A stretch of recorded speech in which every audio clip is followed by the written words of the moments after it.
Truth terror में आप सभी का स्वागत है। दोस्तों, आज का वीडियो बहुत ही दिलचस्प होने वाला है क्योंकि आज हम बात करने वाले हैं हाल ही में इंटरनेट पर हो रही सबसे बड़ी कंट्रोवर्सी स्टॉप स्कैम बिजनेस के बारे में। तो इस कंट्रोवर्सी की शुरुआत होती है 12 दिसंबर को, जब संदीप माहेश्वरी अपने यूट्यूब चैनल पर बिग स्कैम एक्सपोज के नाम से एक यूट्यूब वीडियो अपलोड करते हैं, जिसमें दो स्टूडेंट संदीप माहेश्वरी को अपने साथ हुए एक स्कैम के बारे में बताते हैं कि कैसे एक बहुत बड़े यूट्यूबर ने उन्हें बड़े बड़े सपने दिखाकर एक 50,000 रुपए का कोर्स बेचा था और कोर्स बेचते वक्त उनसे कहा गया था कि इस कोर्स को करने के बाद आप बिजनेस करना सीख जाओगे और लाखों रुपए कमाने लगोगे। और उन स्टूडेंट्स का कहना था कि असल में इस कोर्स से उन्हें कोई भी वैल्यू नहीं मिली और दोनों में से कोई भी 1 रुपया तक नहीं कमा सका। और साथ ही उन्होंने बताया कि इस कोर्स में उन्हें जो कुछ भी सिखाया गया था लगभग वो सभी चीजें यूट्यूब पर भी फ्री में अवेलेबल हैं और ऐसे हजारों लोग हैं जो इस तरह के कोर्स खरीद चुके हैं। अगर अब उन सबको भी पैसे कमाने हैं तो उन्हें भी आगे ये कोर्स बेचना होगा। और इसके साथ ही संदीप सर का वीडियो तो खत्म हो जाता है और शुरुआत होती है कंट्रोवर्सी की। हालांकि संदीप माहेश्वरी ने अपने वीडियो में कहीं भी उस बड़े यूट्यूबर का नाम नहीं लिया था, पर वीडियो के कमेंट सेक्शन में लोगों ने उस यूट्यूबर का नाम लेना शुरू कर दिया। जिसके बाद अगले दिन संदीप माहेश्वरी एक कम्युनिटी पोस्ट डालते हैं जिसमें वो कहते हैं कि उनके ऊपर वीडियो डिलीट करने के लिए प्रेशर आ रहा है, लेकिन वो किसी भी हालत में ये वीडियो डिलीट नहीं करेंगे। और फिर इसके बाद विवेक बिंद्रा भी एक कम्युनिटी पोस्ट डालकर संदीप माहेश्वरी को सीधा चैलेंज करते हैं कि मैं आपके शो पर आकर आपके हर एक सवाल का जवाब देने के लिए तैयार हूँ,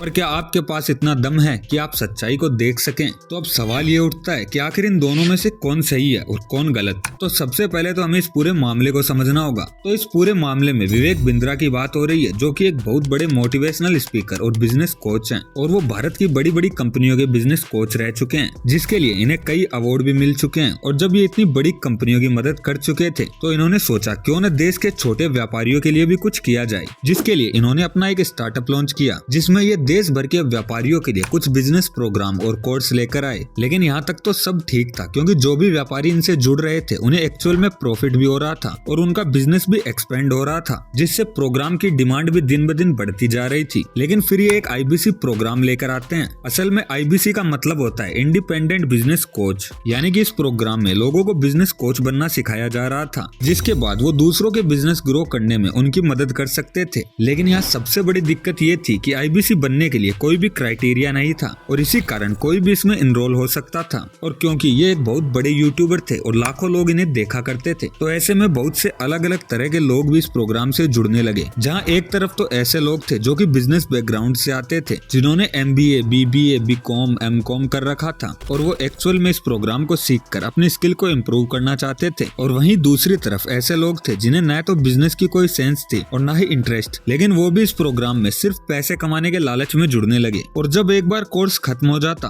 तो जो लोग सिर्फ पैसों के लालच में इससे जुड़े थे उन्हें कोई भी बिजनेस कोचिंग का काम नहीं मिल रहा था, क्योंकि ना ही उन्होंने इस कोर्स को ढंग से सीखा होता था और ना ही उन्हें बिजनेस की कोई सेंस होती थी। ऐसे में कौन बिजनेसमैन अपने बिजनेस को इनके हाथों में देकर बर्बाद कराना चाहेगा? आप ही सोचिए कि एक आदमी जो कुछ समय पहले तक कोई काम नहीं करता था या कोई दूसरा काम करता था और अब उसने बस एक कोर्स कर लिया और बिजनेस कोच बन गया, तो अब ऐसे कोच के हाथों कौन बेवकूफ बर्बाद होना चाहेगा? तो अंत में इन्हें कोई भी काम नहीं मिल पाता और ये 1 रुपया तक नहीं कमा पाते। पर वहीं दूसरी तरफ जो लोग इस प्रोग्राम को एक्चुअल में सीखकर अपनी स्किल को इम्प्रूव करना चाहते थे, उन्हें इस प्रोग्राम से बहुत ज्यादा फायदा हो रहा। वो अपनी लाइफ में भी ग्रो कर रहे थे और साथ ही साथ अपने दोस्तों को भी इस प्रोग्राम से जुड़वा रहे थे। लेकिन उसी वक्त इस प्रोग्राम में एफिलिएट मॉडल को जोड़ दिया जाता है ताकि देश के छोटे से छोटे कोने तक इस प्रोग्राम को पहुंचाया जा सके। और यहीं से असली खेल शुरू होता है, क्योंकि जिन्होंने इस प्रोग्राम को सिर्फ पैसों के लालच में ज्वाइन किया था उन्हें एक मौका दिखता है अपने पैसे रिकवर करने का, और इसी चक्कर में उन्होंने इस प्रोग्राम को बेचना शुरू कर दिया। वो अपने जैसे ही दूसरे लोगों को ढूंढने लगे और उन्हें भी कोर्स बेचने लगे। और तभी जो कोर्स लर्निंग के लिए बनाया गया था वो सिर्फ एक प्रोडक्ट बनकर रह जाता है और अब लोग इस प्रोग्राम को सिर्फ इसे बेचने के लिए ही खरीद रहे थे। कोई अपने पैसे रिकवर करने तो कोई पैसे कमाने के चक्कर में बस इसे बेचे जा रहा था। और इसी चक्कर में हजारों लोग जिन्हें इस कोर्स की जरूरत भी नहीं थी वो भी इसे खरीद लेते हैं। और जब तक कि कोई समझ पाता तब तक हजारों लोगों का पैसा इसमें फंस चुका था